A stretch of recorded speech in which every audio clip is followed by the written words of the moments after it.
Hi, hello, and welcome back everybody to Go Go Nippon, my first trip to Japan. Last time we were exploring Kyoto again. Or, not again. We were exploring Kyoto and we learned a little bit about geishas and them in the current day. Another beautiful day. We just started day 5. Another beautiful day. They said on the news yesterday that it was set to rain in Tokyo. I think to myself, so the good weather condition followed me on this trip. Should be a good sign of things to come, right? Nah. Okay, day 2 in Kyoto. Let's get started. Our next destination is a temple called the Ryoanji? Ryoanji? Sure, close enough. Ryoanji, I say. The Ryoanji is a magnificent temple, of course, says Makoto, but it has a number of other charms to the people who visit it. It has other charms, I ask? What do you think? Asked Akira. What could it be? I ask. I give up. I have no idea. One moment. Turn this down. Oop, not that far. There we go. The answer is, Makoto says, first the entry fee. Of course, entry fees everywhere. Oh, this rock garden.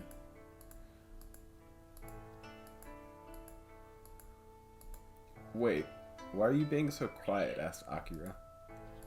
Ah, sorry, I kind of get sucked in, I say.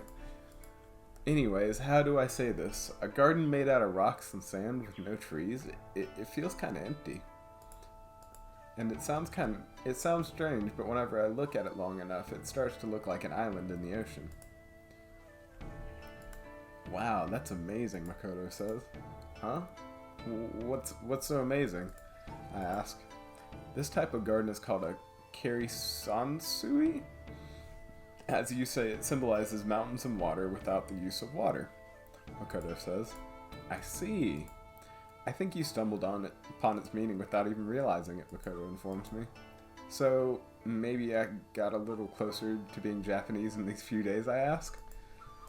Maybe so, Makoto replies. Anyway, I say, who created this garden? It's such a high level of artistry. It must be someone famous, right? I ask. To tell you the truth, no one really knows, Akira says. Really, I ask? Yes, Makoto says.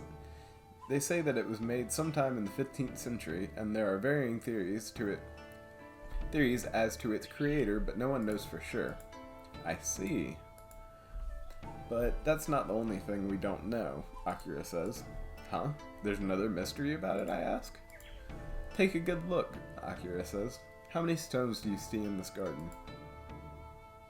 Stones? 1, 2, 3... Are there 14 in all, I ask? That's what it looks like, right? Says Akira. Yeah, I say. Ah, but since you asked, that must mean...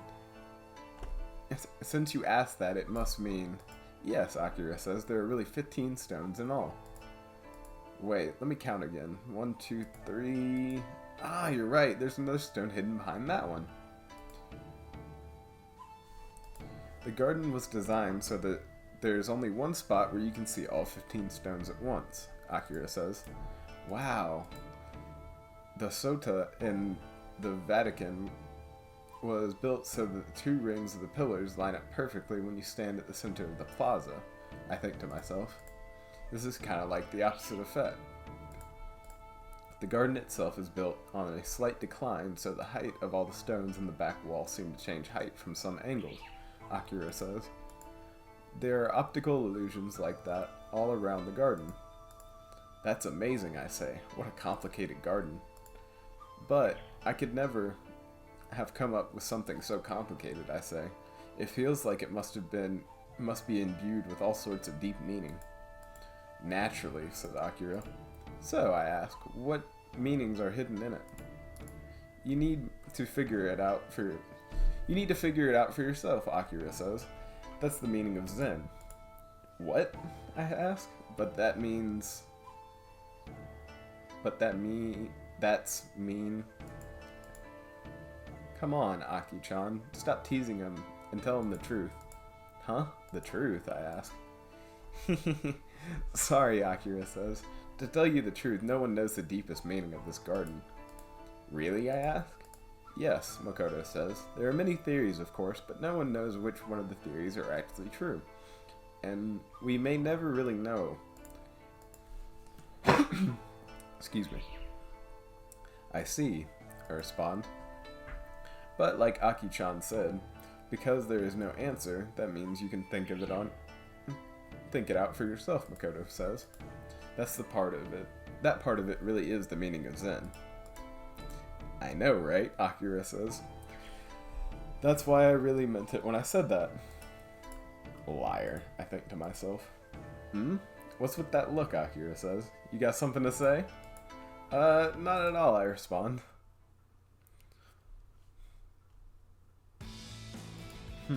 We've been walking around a lot of the day, but I think to myself.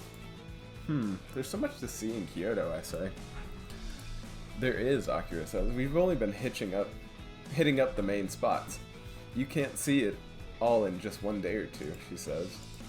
Anyways, we better get out of here before evening, Makoto says.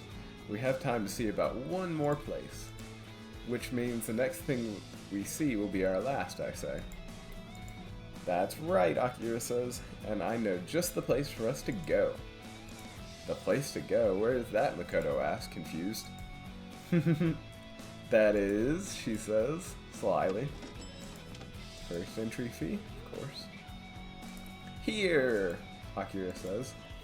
I get it, Makoto says. This is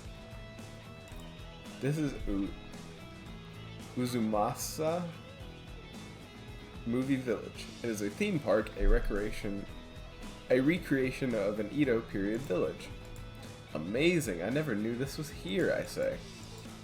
It takes about 30 minutes by train from Kyoto. But I really wanted to show it to you. Akira says. I see, Makoto says. These are fairly rare in Japan, but they are still quite fun. Especially a recreation of ancient Japan, I say. I see, this is... You're in a daze, Makoto says. Huh? Sorry, I say, Don't worry about it, Akira stops me. I'm just happy that you seem to be having fun. Yeah, I'm really glad we came here. Thanks, I say. Sure, Akira says. She's shy, Makoto responds. Oh, Nii-chan, stop it, Akira says. You're doing it again. That reminds me, you called this a movie village earlier, right? I say. Originally, a lot of Japanese movie companies would film here, Akira says. Because a lot of our movies back then were jakujin, literally period films, often referred to as samurai movies. So most of the jakujin ended up getting filmed here, Akira informs me. Then a part of the set was opened up for the public to enjoy, Makoto says, which is why it's called the Uzumasa Movie Village? That's right, Akira says. I see, that's interesting, I respond.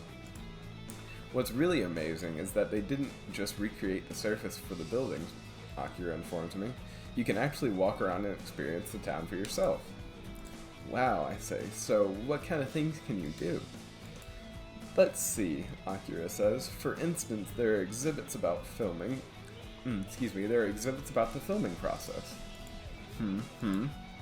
And, she continues, you can experience the traditional culture of Kyoto. I see, I say. And there are Chanbara shows.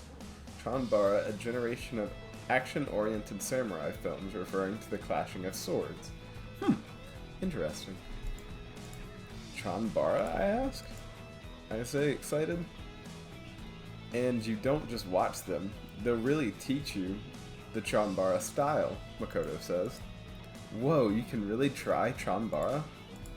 I'm not sure about that, Akira says, but we can at least do that. That? What is that, I ask. What is that? I think we'll have to find out next time. Hoo hoo, sneaky little cliffhanger. Alright everybody, as always, I hope you enjoyed this episode of Go Go Nippon, and I will see you next time for more, when we find out what that is.